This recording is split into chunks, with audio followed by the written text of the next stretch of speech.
Muy buenos días, hermanos de la iglesia Betel y también hermanos de otras iglesias que nos acompañan, como siempre, todos los domingos.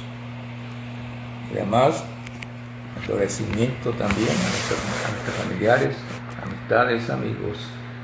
Todos para mí son especiales porque es una oportunidad más que tenemos nosotros de ofrecer su palabra para que puedan conocer el mensaje del Señor para estos últimos tiempos.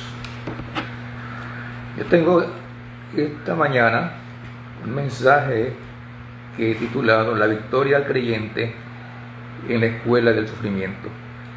La victoria del creyente en la escuela del sufrimiento. Y acabamos con este mensaje el último capítulo de la carta de Pedro, y quiero citarles a ustedes, si tienen Biblia también me acompañan, para que puedan leer también 1 Pedro 5 del 1 al 11. Y así empiezo leyendo. Ruego a los ancianos que están entre vosotros, yo anciano también con ellos y testigo de los padecimientos de Cristo, que soy también participante de la gloria que será revelada. Apacentad la grey de Dios que está entre vosotros, cuidando de ella, no por fuerza, sino voluntariamente, no por ganancia deshonesta, sino con ánimo pronto, no como teniendo señorío sobre los que están a vuestro cuidado, sino siendo ejemplos de la grey. Y cuando aparezca el príncipe de los pastores, vosotros recibiréis la corona incorruptible de gloria. Igualmente, jóvenes, estad sujetos a los ancianos, y todos sumisos unos a otros, revestidos de humildad, porque Dios resiste a los soberbios y da gracia a los humildes. Humillaos pues bajo la poderosa mano de Dios, para que Él os exalte cuando fuere tiempo, echando toda vuestra ansiedad sobre Él, porque Él tiene cuidado de vosotros. Sed sobrios y velad, de vuestro adversario el diablo, como león rugiente, anda alrededor buscando a quien devorar, al cual resistid firmes en la fe, sabiendo que los mismos padecimientos se van cumpliendo en vuestros hermanos en todo el mundo. Mas el Dios de toda gracia, que nos llamó a su gloria eterna en Jesucristo, después que hayáis padecido un poco de tiempo, Él mismo os perfeccione, afirme, fortalezca y establezca. A Él sea la gloria y el imperio por los siglos de los siglos. Amén. Oremos. Padre, damos las gracias esta mañana por tu amor, Señor Jesús. Permite que nuestros oyentes sean bendecidos, enriquecidos y edificados en ti, Señor. Haz que esta mañana tú has puesto en los corazones de las personas que quieren escuchar este mensaje, y que para ellos también sean nuestras oraciones. Damos las gracias una vez más por tu presencia, tu fortaleza y tu dirección para esta mañana. Oramos en el nombre de Cristo Jesús. Amén. Acabamos entonces con este mensaje, la última carta de Pedro en capítulo 5.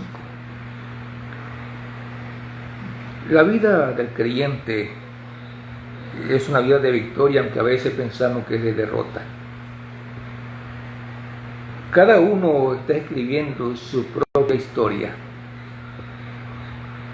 Y entramos nosotros en lo que se llama la escuela del sufrimiento.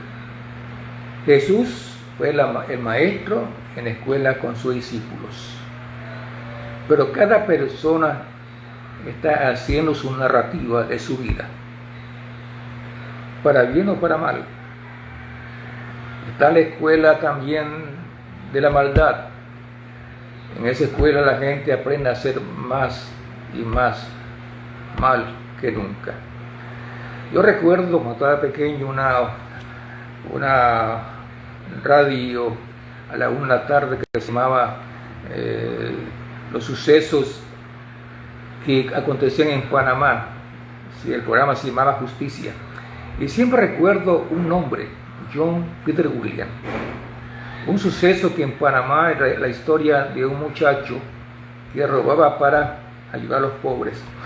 Y eso siempre lo recuerdo. Esa fue su historia, fue su narrativa. La delincuencia para robar y ayudar a los pobres. Entonces, lo que quiero decir esta mañana, todos nosotros estamos haciendo nuestra historia. En escuela para la maldad, pero en escuela del sufrimiento. Nuestra historia narrativa es para siempre hacer lo bueno. Nos cuesta a veces a nosotros entender esto.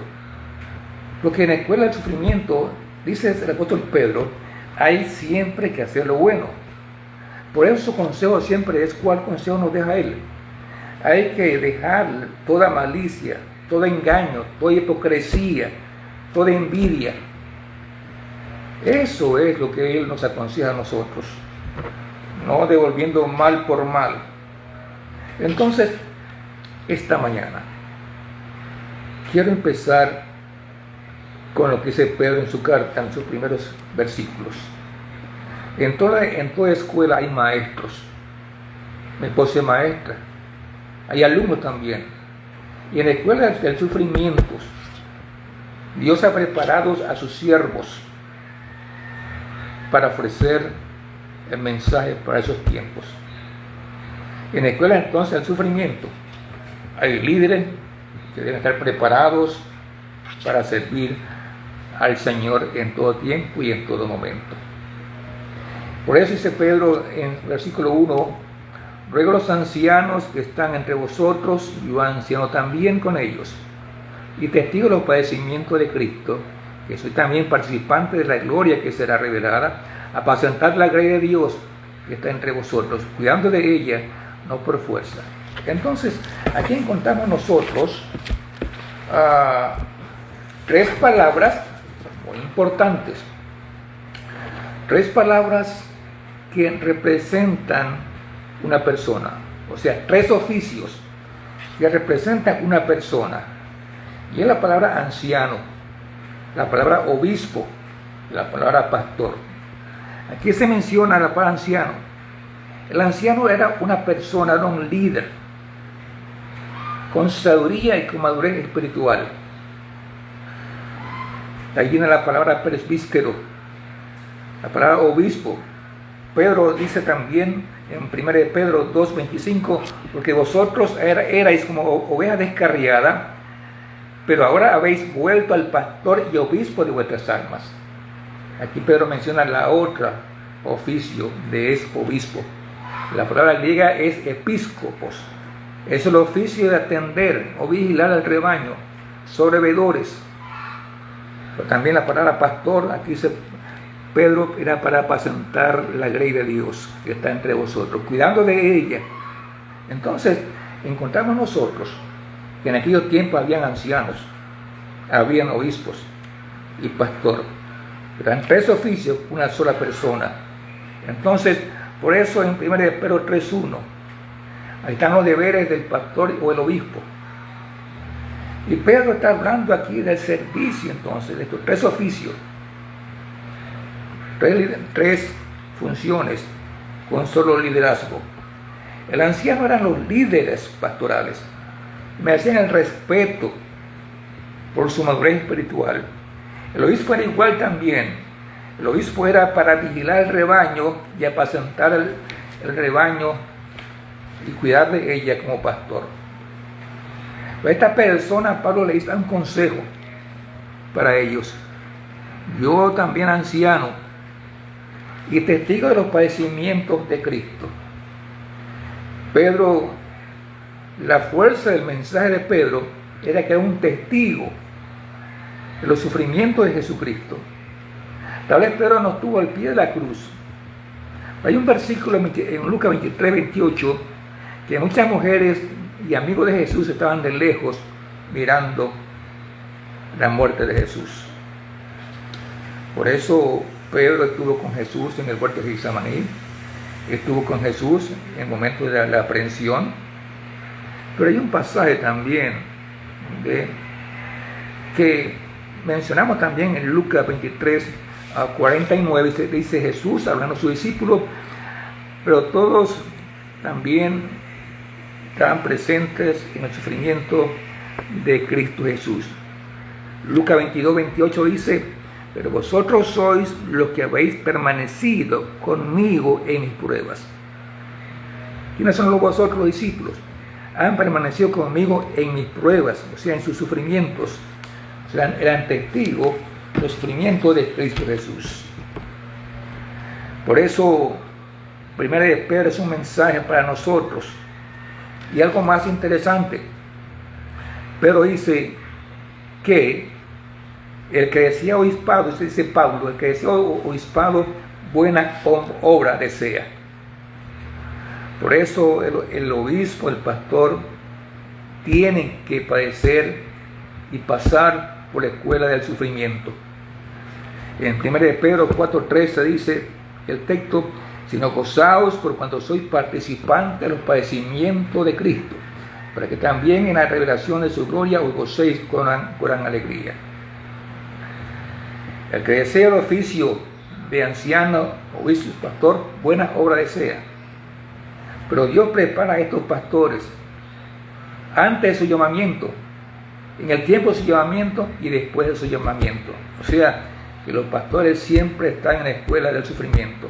Aunque es buena obra, pero el pastor debe reconocer que tiene que pasar en todo momento por la escuela del sufrimiento. Y eso es lo interesante de Pedro. Está hablando a los líderes en su tiempo, en tiempos de persecución, en tiempos de aflicción. Está hablando: yo soy testigo de los padecimientos de Cristo y ustedes también son participantes de esos padecimientos, del sufrimiento. Y Pedro se incluye también en parte de los sufrimientos, y por eso la bendición que será revelada en la gloria en tiempo postrero para aquellos siervos. Ahora, aquí también hay deberes, y Pedro dice los deberes del obispo, del pastor, o también los deberes del obispo. ¿Y cuáles son? Dice la carta de Pedro: apacentar la grey de Dios que está entre vosotros, cuidando de ella, no por fuerza, sino voluntariamente, no por ganancia deshonesta, sino con ánimo pronto, no como teniendo señorío sobre los que están a su grey. En la clase de ética pastoral, ahí mencionamos nosotros varias categorías de pastores. Hay pastores que son como jefe ejecutivo. Ese pastor simplemente es como la iglesia, como una empresa, en el sentido que el jefe de esa empresa es el pastor. O sea que lo que dice el pastor es el jefe de la iglesia. Es un concepto del pastorado, pastor ejecutivo. Hay también otra clase de pastor: el pastor autoritario, el pastor que tiene el mando a la fuerza, y otro pastor asalariado. Piensa nada más en el dinero, se somete a lo que dice la iglesia. Y eso es lo que dice Pedro aquí en este pasaje. Está diciendo que los pastores, obispos, dice Pedro, que deben trabajar para servir y cuidar el rebaño, pero no por fuerza, no siendo dictadores ni jefes empresariales, no servir de forma voluntaria. Servir de una forma voluntaria al Señor, no por ganancia deshonesta, no servir porque el pastor asalariado que solo sirve para ganar dinero. El pastor debe ser desprendido de su dinero. Si hay dinero, amén. Si no hay, también, pero sirva al Señor con los pocos o muchos recursos que la iglesia ofrece. Pero no trabaje por ganancia deshonesta. No trabaje por ganancia, por avaricia, sino con ánimo pronto, listo para servir. Algo también, dice Pedro: el obispo, el pastor, debe trabajar no como teniendo señorío, sino siendo ejemplo del servicio. Cristo es mejor modelo del pastorado, es el mejor modelo del obispo, porque dice Filipenses Él tomó forma de siervo. Y Él dijo en su evangelio, yo vine para servir, no para ser servido. Entonces, es por eso que la importancia del pastor debe estar listo, pronto para servir. Su función es el servicio y dar su vida también. Este es el oficio pastoral. Pero algo más todavía. Dice Pedro, el pastor que trabaja en estas condiciones, que padece, que sufre muchas veces, tendrá su recompensa. Yo leí una historia verídica de una iglesia que la iglesia le quitó el sueldo al pastor y también a la esposa. Y el pastor no tenía recursos monetarios. Y el pastor iba a la tienda a pedir el fiado. Y nada más lo que podían comer eran macarrones. Y su niño murió de hambre. Es triste a veces cuando la iglesia no cumple su función también. Por eso es importante. La recompensa del pastor no es en este mundo, que el príncipe de los pastores dará su recompensa. Y es lo que dice el 4, cuando aparezca el príncipe de los pastores. Vosotros recibiréis la corona incorruptible de gloria. Por eso trabajamos nosotros. El pastorado no trabaja por la recompensa en este mundo, porque hay sufrimiento, hay aflicciones, hay enfermedades, pero trabaje todo el que desea el oficio pastoral por aquella recompensa que el príncipe de los pastores dará a sus siervos. Y es lo que Pedro está diciendo a los pastores, obispos de aquel tiempo, en tiempos de aflicción que estaban pasando ellos, en tiempos de persecución, en tiempos de tristeza, a ver a su congregación sufriendo la persecución. Pero les alienta, les da ánimo. El príncipe de los pastores, a quien ustedes trabajan y sirven, le dará su recompensa. Y eso es lo más hermoso, ¿verdad? Por eso el Salmo 23 dice, Jehová mi pastor. Hebreos 13:20 dice que Jesús es el gran pastor de las ovejas. Entonces, recordemos, pero está alentando y animando a los pastores en tiempos de persecución. Ahora bien, cuando hablamos de victoria nosotros, está hablando a los pastores que la recompensa de su trabajo es la victoria que el príncipe de los pastores le dará a ellos. Esa es la victoria por la cual ellos trabajan. Ahora bien, en segundo lugar del mensaje, el estilo o comportamiento de la vida del creyente en la escuela del sufrimiento. El inconverso posiblemente en tiempo de sufrimiento están quejándose, maldiciendo y palabras hirientes a Dios, que es la escuela de la maldad. Pero el comportamiento del creyente no es la venganza por la venganza. Y aquí Pablo habla de unas palabras que hay que vivir en su comportamiento. Y ustedes me dirán a mí, pero ¿por qué estas palabras Pedro las pone en su carta? Porque esta es la conducta que nos va a dar la victoria en la vida final. Esta es la clase de conducta y comportamiento que Jesús quiere que vivamos nosotros en los tiempos difíciles, en tiempos de crisis. ¿Y cuáles son esa conducta? Bueno, la conducta es, dice Pedro, vamos a leerlo, el versículo 5 dice, igualmente jóvenes, están sujetos a los ancianos y todos sumisos unos a otros, revestidos de toda humildad. Porque Dios resiste a los soberbios y da gracia a los humildes. Humillados pues bajo la poderosa mano de Dios, para que Él los exalte cuando fuere tiempo. Revestidos de humildad. En el viejo hombre, nuestro vestido estaba manchado del egoísmo, la inmundicia, la maldad. Y por eso habla Pedro del nuevo vestido, creado en Cristo Jesús para buenas obras. El nuevo vestido limpiado por la sangre de Jesucristo, dice Pedro, es revestidos. Y el vestido nuevo es un vestido de humildad. Interesante, que el viejo hombre simplemente estaba vestido con el orgullo y su egoísmo. El creyente ahora debe revestirse, dice Pedro, dejando todo orgullo. Y su nuevo traje es el traje de la humildad. Y en este traje de la humildad lo importante es la sujeción. Si hay humildad, hay sujeción. Y es lo que Pedro está diciendo. La vida humilde es aquel que se somete primeramente a Dios en su mano poderosa. Pero aquí está hablando de que todos unos a otros debemos sujetarnos. La esposa sujétese a su esposo. Los jóvenes sujétense a su pastor. Aquí está hablando de los jóvenes, que también puede ser toda la iglesia, de estar sujetos a su pastor.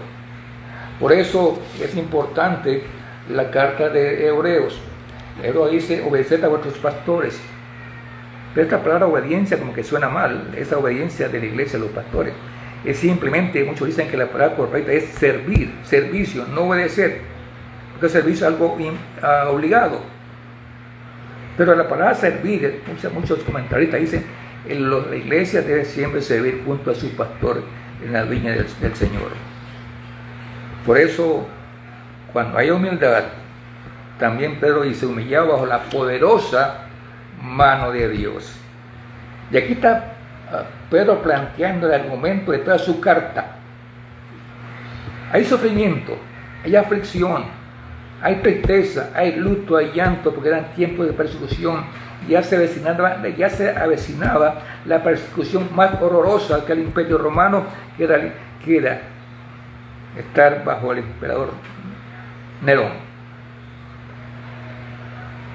Y estos hermanos, perseguidos, afligidos, pero dice, humíllense bajo la poderosa mano de Dios. Esta es la humildad, no resistencia. Es sujetarse, obedecer a Cristo Jesús, y la humillación, reconocer que somos seres humanos limitados al creyente. Estamos tan limitados. Somos creyentes que no tenemos la fuerza para vencer. Pero en Cristo Jesús, nuestras limitaciones, en Cristo es nuestra fortaleza. En Cristo somos más que vencedores en tiempo de aflicción.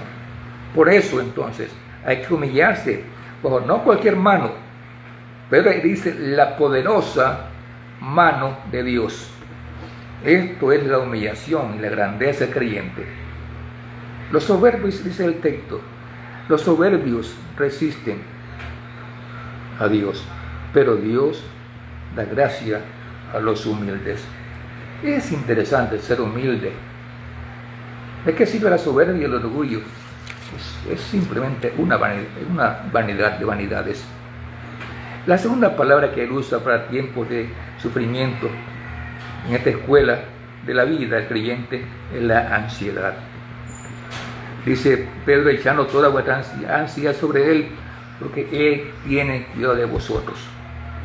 Es importante esto reconocer. Nosotros, todos en un tiempo de la vida, podemos tener ansiedad, podemos tener preocupaciones, y es algo normal posiblemente. No somos humanos y hay que reconocerlo. Pero aquí Pedro está diciendo que la ansiedad no es buena, porque Pablo dice en Filipenses que toda preocupación hay que dejarla y orar al Señor, que nos va a dar la paz en todo momento. En Filipenses 1:6 lo dice: por nada estéis afligidos, por nada estéis preocupados. Y Pedro dice, echando toda ansiedad sobre él, toda aflicción, toda persecución, toda enfermedad, toda tristeza, todo llanto, Cristo tendrá cuidado de vosotros en todo momento de la vida. Esto para pastores y creyentes de cualquier iglesia, tanto ayer como hoy. Este texto tiene pertenencia. Él tendrá cuidado de nosotros en todo, dice el texto, siendo que tenemos, dice Pedro, echando, porque Él tiene cuidado de vosotros y también siendo ejemplo de la grey. No solamente tendrá cuidado, pero el pastor debe ser siempre ejemplos de la grey también.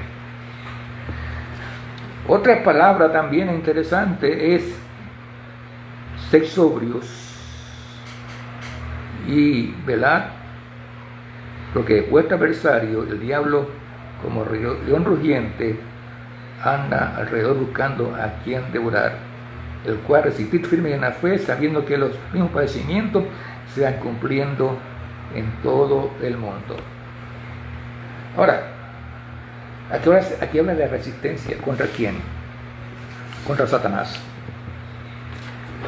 Resistir es pararse firme en la fe para vencer todo conflicto. Pedro le hace recordar que esto que estaban pasando ellos también era una guerra espiritual, de la fuerza del mal, la fuerza del bien. Dios usando a los emperadores, usando a los enemigos para atacar al creyente. Y eso pasa muchas veces. ¿Cuántas veces nosotros padecemos por la persecución de nuestros oyentes? Ahora que estamos estudiando el Salmo 119, eso se ve palpable en el Salmo 119, cuando el salmista está orando por los perseguidores, está orando por los que les persiguen, sufriendo el oprobio y la vergüenza. Pero siempre el salmista confiaba en la palabra de Dios. Por eso es importante la resistencia contra Satanás. A veces somos débiles, pero Dios nos da la fuerza siempre, en todo momento, tanto para el pastor como también para el creyente. El mensaje es el mismo también. Dice Pedro,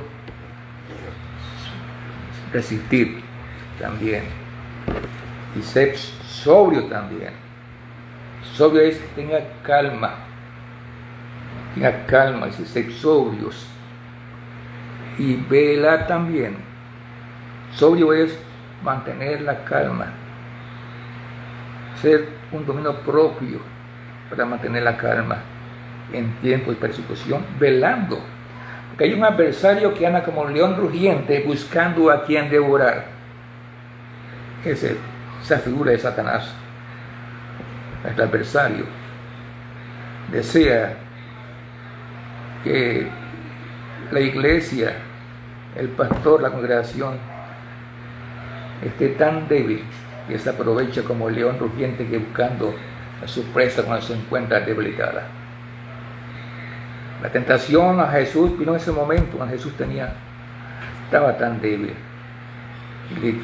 y Satanás se aprovechó para darle el pan para él en tiempo de hambre.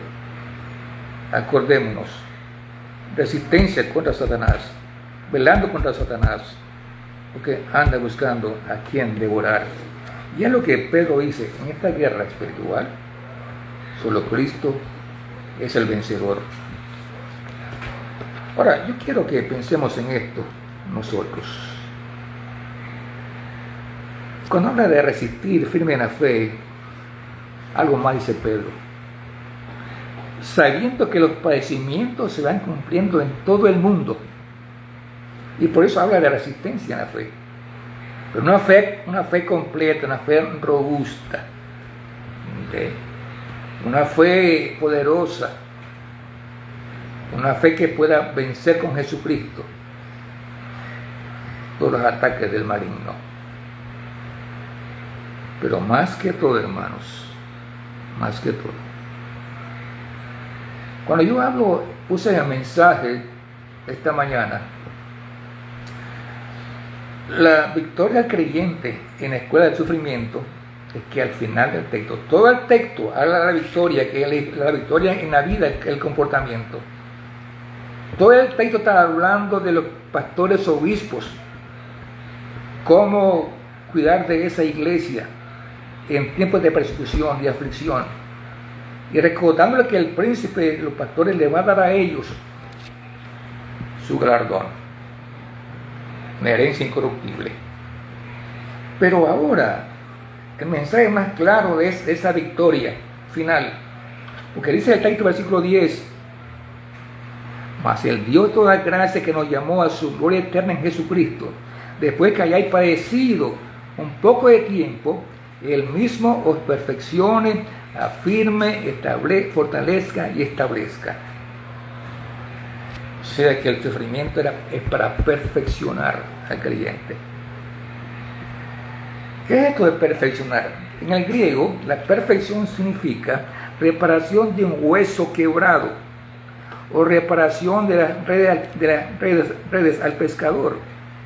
Así que el sufrimiento es una bendición porque nos va perfeccionando, quitando toda la escoria de nuestras vidas y para hacer lo que Cristo quiere hacer de nosotros, para su servicio.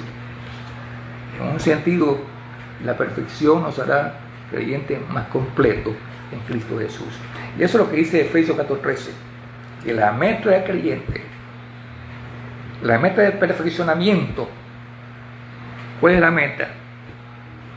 Dice ser maduros a un varón perfecto, la plenitud de Cristo. Esa es la meta, un varón perfecto. Ese varón perfecto se va perfeccionando en la aflicción. Así que vea la aflicción como una bendición. Está hablando a los pastores, a la congregación. ¿Ven? Por eso la vida del pastor, que como aquí estamos hablando del pastor, es una bendición. Y tanto la iglesia tal vez y el pastor deben pasar por la escuela del sufrimiento. Entender, hermanos, que el sufrimiento es una bendición, que se nos va perfeccionando a nosotros también. Y por eso también dice afirme, sean afirmados. Afirmado es algo sólido, tenga una fe robusta en Cristo Jesús. Cada iglesia debe ser fortalecido, fortalezca. Esta frase fortalezca es que nos hará hombres más fuertes cuando pasamos la escuela del sufrimiento. Con más fortaleza. Por eso Efesios 6:10 que dice fortaleceos en el Señor y en el poder de su fuerza. Nuestra fortaleza viene de Dios solamente. Solo Cristo Jesús nos puede dar fortaleza en todo momento. Y es lo que Pedro está diciendo aquí en la iglesia. El obispo que era Pedro, el anciano que era Pedro, está diciendo a la iglesia: la fortaleza viene de Dios solamente. Pero más que todo también Pedro dice: os establezca. Es poner los fundamentos sólidos. Y Pedro está diciendo que la aflicción, la persecución es para que Cristo los perfeccione, Cristo los establezca, Cristo los afirme y establezca y poner el fundamento sólido en la vida de cada creyente. Y el fundamento sólido, ustedes bien saben que somos edificados en la piedra angular, dice Pedro, esa piedra angular que es Cristo Jesús, de este fundamento. Y si estas palabras, firmeza, afirmar, establezca, solamente se conseguirán cuando pasamos por la escuela del sufrimiento. Es necesario padecer por un poco de tiempo, pero estas palabras, está diciendo Pedro, es para nuestra bendición. Y lo más hermoso de todo esto, y con esto quiero concluir esta mañana, que en todo este proceso de la escuela del sufrimiento, somos más que vencedores en Cristo Jesús. Porque después que hemos pasado por esta vida del sufrimiento, una vida de aflicción en este mundo, ¿cuántas iglesias son perseguidas en este momento en China, en los países asiáticos? ¿Cuántos hermanos en África son quemadas sus iglesias por seguir simplemente el nombre de Cristo Jesús? Quiero concluir esta mañana con ese mensaje de esperanza de Pedro en esta mañana. ¿Cuál es el mensaje de Pedro? A Él sea la gloria, el imperio por los siglos de los siglos. Amén. En toda la carta de Pedro está hablando que todo sea, nuestra vida es para que glorifique a Dios, y la herencia del creyente es para que entremos en su gloria, en su reino para siempre. Entonces, este es el consuelo para el creyente. El consuelo es la victoria final en Cristo Jesús. Solamente. Manténgase firme, establecidos, afirmados en Cristo Jesús. Porque cada creyente recibirá una corona de gloria en los cielos. Entonces no vea el texto como algo de desagravio, sino como una bendición. Y quiero leer lo que dice Pedro, capítulo 1, versículos 3 al 5, 4 y 5, dice, lo que Dios promete para nosotros, ¿cuál es? Una herencia incorruptible, incontaminada, inmarcesible, reservada en los cielos para vosotros, para ustedes también, mis oyentes, para vosotros, que sois guardados por el poder de Dios, en la mano poderosa de Dios, para alcanzar la salvación que está preparada para ser manifestado en el tiempo postrero, en lo cual vosotros os alegráis, aunque ahora por un poco de tiempo, si necesario, tengáis que ser afligidos por diversas pruebas. Eso es lo que dice Pedro, pero al final somos más que vencedores en esta escuela del sufrimiento. Mantengámonos firmes, una vida de fe en Jesucristo. En estos momentos, tal vez de sufrimientos, cuando vamos alcanzando 1 millón de personas muertas desde el COVID-19, oremos, confiemos en Jesucristo. Solamente en esta escuela del sufrimiento está la victoria final en Cristo Jesús. Oremos. Padre, damos las gracias esta mañana por tu amor, oh Dios. Permite que tu palabra haya sido de bendición, edificación para los oyentes. Damos las gracias una vez más. Toma control de nuestras vidas. Y oramos en Cristo Jesús, que tu palabra haya sido de bendición, de edificación, y también tu palabra para los oyentes. Oramos en Cristo Jesús. Amén.